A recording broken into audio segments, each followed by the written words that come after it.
Köhnələr, hörmətli mənim Azərbaycan xalqım, hörmətli mənim izləyicilərim, hörmətli dövlət məmurları və yüksək vəzifəli şəxslər. Sizə mən bugün bir məktəbin hekayəsini, həmçində həmən məktəbdə çalışan müəllimlərin və şagirdlərin fəryadını çatdırmaq istəyirəm. Söhbət 219 nömrəli fiziki qüsurlu uşaqlar üçün nəzərdə tutulan evdə təhsil məktəbdən gedir.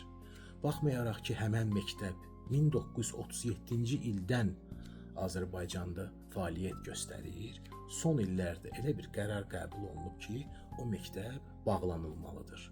Bakı Təhsil İdarəsindən də ki, buna açıqlama formasında, yəni belə bir açıqlama veriblər ki, fiziki qüsurlu uşaqlar gec-tez cəmiyyətə inteqrasiya olunmalıdır. Və bunu nəzərə alaraq bu qərar qəbul olunub. Həmən o məktəbdə çalışan şagirdlər də müxtəlif, yəni ünvanlarda, öz yaşayış ünvanına yaxın olan məktəblərdə öz təhsilini davam edəcəklər. İlkin baxışdan bu çox qəşəng və düzgün, yəni adama elə gəlir də, düzgün bir addımdır. Amma burada bəzi məsələlər var da, bunun fasadları var. Məsələn, onu nəzərə almaq lazımdır ki, həmən o fiziki qüsurlu uşaqlar, orada müxtəlif cür fiziki qüsurlu uşaqlar var. Məsələn, eləsi var ki, yəni əlildir, yəni müxtəlif avadanlıq vasitəsilə tutaq ki, yeriyir, ərəbə vasitəsilə. Eləsi də var, məsələn ki, nəsə psixi bir onun nasazlığı var. Eləsi də var ki, məsələn, şəkər diabeti var. Tutaq ki də, məsələn, şəkər diabeti hamımız bilirik ki, bir neçə saatdan bir iynə vurulmalıdır. Yəni, belə deyək də, xüsusi, yəni ki, bu fiziki qüsurlu olan uşaqlar, onlara xüsusi bir qulluq lazımdır, xüsusi bir təhsil lazımdır, xüsusi bir yanaşmaq lazımdır. Bu da ki, yəni, adi məktəblərin müəllimlərinin işi deyil. Çünki o tərzdə bunlara yanaşmaq üçün məktəb müəllimin müəyyən təlimatları olmalıdır. Məsələn, psixologiya üzrə və digər və s. Yəni, hamısını bu dəqiqə mən açığı bilmirəm, danışa bilmərəm, amma onu dəqiq bilirəm ki, həmən məktəbdə çalışan, məsələn, müəllimlər çoxu, onlar bu müəyyən təlimləri keçiblər, hansı ki, digər məktəblərdə olan müəllimlərdən onları fərqləndirir. Və buna görə də onların aldığı maaşları da bir balaca digər məktəblərdə çalışan müəllimlərdən yüksəkdir. Onu da sizə bildirmək istəyirəm ki, həmən məktəb 1937-ci ildən yaradılandan həmişə gündəmdə olub. Özü də ki, çox yaxşı tərəfdən gündəmdə olub. Yəni, dövlət tərəfdən nə qədər istəyirsiniz, təltif, fərqlənmə, sayı hesabı yoxdur. Həmişə gündəmdə olub. Həmişə kütləvi informasiya vasitələrində o məktəbdən ancaq yaxşı danışıblar. Hətta həmən məktəbin çox saylı tələbələri var, yəni şagirdləri var, hansı ki, sonra yüksək ballar toplayıblar, bizim ali təhsil ocaqlarımıza qəbul olublar.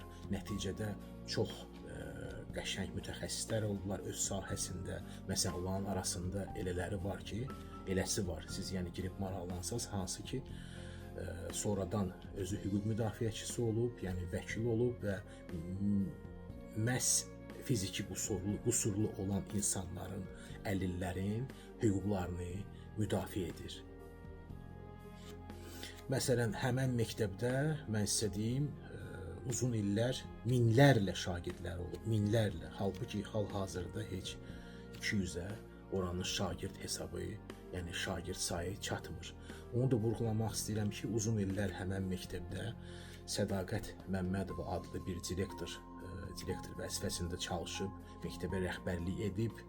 Yəni, o Sədaqət xanımı, yəni kim tanıyır buradan, yəni çox adam eşidəcək, hamı bilir ki, o necə dürüst, yəni ki, tam şəkildə vətənpərvər, öz xalqını, millətini, xüsusən uşaqları sevən bir insandır.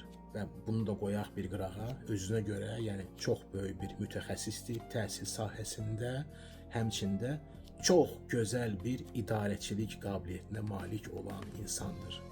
Əfsuslar olsun ki, nəhayət ki, yaş xətti ilə əlaqədar hal-hazırda Sədaqət xanım təqaüdçüdür, yəni öz işini dayandırıb. Elə onu da vurğulamaq istəyirəm sizə ki, Sədaqət xanım gedəndən sonra o məktəbdən bütün bu məktəbin problemləri başladı. Yəni orada bir neçə müdür dəyişdi, bir neçə direktor dəyişdi, hətta biri səhv eləmirəmsə bir korrupsiya məsələsində də adı xallandırılmışdı. Ona görə onu çıxartdılar, cəzalandırdılar. Axır ki, Sədaqət xanım həmən məktəbdən gedəndən sonra oranın bəxti açılmır. Bir də bunu yəni nəzərə alaraq biz başa düşürük ki, doğrudan da düzgün idarəçiliyin görün nə cür böyük bir mənası var. Bu hər bir işə, hər bir sahəyə aiddir. Bunu da vurğulamaq istəyirəm ki, nəzərə alsaq ki, bizdə fiziki qüsurlu uşaqlar üçün, xüsusən də əlillər üçün, yəni adi məktəblərdə nə infrastruktur var, nə də ki, həmən adi məktəblərdə xüsusi təlim keçmiş müəllimlər var. Bu həmən o fiziki uşaqlar üçün sözsüz ki, böyük bir narahatçılığa səbəb olur. Yəni bunların cəmiyyətə inteqrasiyası olsa da, amma o inteqrasiya demək olar ki, şüşənin üstündə gezməklə olur. Yəni bir əziyyətlə. İkinci tərəfi isə bu məsələnin budur ki, həmən o müəllimlər hansı ki, bütün bu yəni təlimlərə malikdirlər, yəni bu təlimləri keçiblər, adi müəllimlərdən fərqlənirlər. Hal-hazırda bu dəqiqə qalıblar bir havada. Çünki məktəb nə fərdi başına bağlanır, nə də ki bunlara iş saatı verilir. İş saatı da verilmir ona görə ki, bu dəqiqə məktəbin heç 200 şagirdi yoxdur. Halbuki məktəbin həmişə minlərlə şagirdi olub. Yəni bu dəqiqə demək olar ki, oradakı müəllimlər aşağı saat nəticəsində yəni iş alırlar və nəticə etibarilə aldıqları maaşları ən aşağı əmək haqqıdan dövlətdə nəzərdə tutulmuş, yəni 400 manatdan aşağı 300 manata işləyirlər. İndi hamımız başa düşürük də ki, 300 manata işləmək bu qeyri-mümkün bir məsələdir. Yəni işləmək olar, 300 manata dolanmaq olur. Bu bir həqiqətdir.